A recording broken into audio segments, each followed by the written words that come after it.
Hello there, welcome back to White Lotus. This is Sifu Willis again. Wanted to cover a little bit more information on spear. I had some people after the last video ask some questions, some students asked some questions about it. So we're going to talk a little bit more about it just in brief, give you one more simple exercise that you can do with a staff or a spear. And oftentimes a lot of different long-handled weapons will do this exercise, a very simple exercise. But keep in mind, you want a fairly solid spear. You don't want a wushu spear that's very light. You want something with some heft to it and some rigidity, even though the rattan is going to flex, which is what you want. You just don't want to be able to give it a little flip and then have it do gigantic movements. It's just not a very strong weapon. When you're holding a weapon, like a long-handled weapon, a lot of times you'll be at the 1/3 part, about 1/3 down from each end, thereabouts, but you will be moving. Like in the last exercise from the other video, you can go check it out. We were doing slips, and so you need to go about 1/3 to 1/3 as you flip it through there.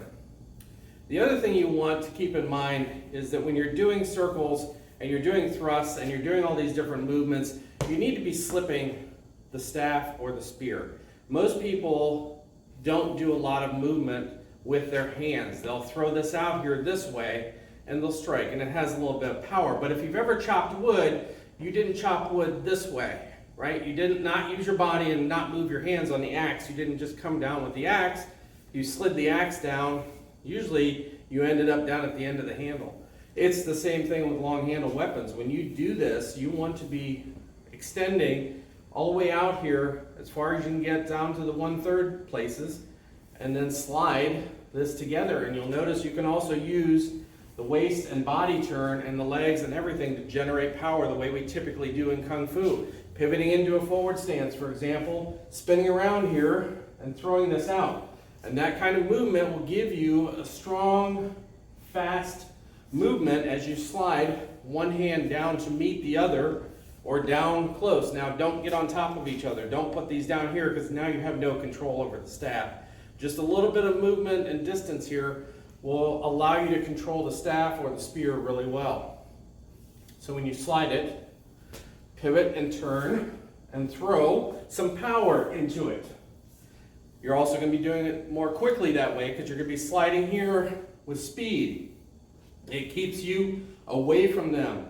If they've got a long-handled weapon or another weapon and they're striking out at your spear or staff here, and you got your hand out here and you're hitting that way, it's in danger. When you can just stay down here at the end and still do all the damage out there at the end, all the way out there 6 feet away from yourself just by staying down here. The other thing I want to talk about is eights, circular 8 movements. 8, the number 8. It's going to be doing big circles on both sides of your body. This is a typical movement with a spear or staff. So if you take the point end of the spear, you can just do this standing up. Drop it straight down across your center line, off to the side. Spin it on this side, take it over to your left. Drop it, spin it on the side. Now you'll notice my hands are pretty close together. They're not out here in this case. For 8s, you'll have a lot smoother 8 movement if you'll do this with the hands together. You'll also notice I'm turning my body. I don't want to leave my body here because now I got to work the spear around myself, versus just turning into this gives you additional power. This is a nice movement to practice. Be very cautious. You're probably going to hit your shins on a couple of them, so go slow. Always go slow, add power later, add speed last. Nice big circles. This is a nice movement to have for blocking and striking. You can speed it up once you get it. It's very easy to get speed going on this. But what you want is nice big circles. These will fend off a lot of different attacks. You can use it for blocks. You can use it for strikes. Those are just basic 8 movements. You can just try them out. Let me know how it goes. Leave a comment. Subscribe to our channel if you like. We'd love to have you join us. If you're local here in Ohio, come and check out the school. We'd love to have you.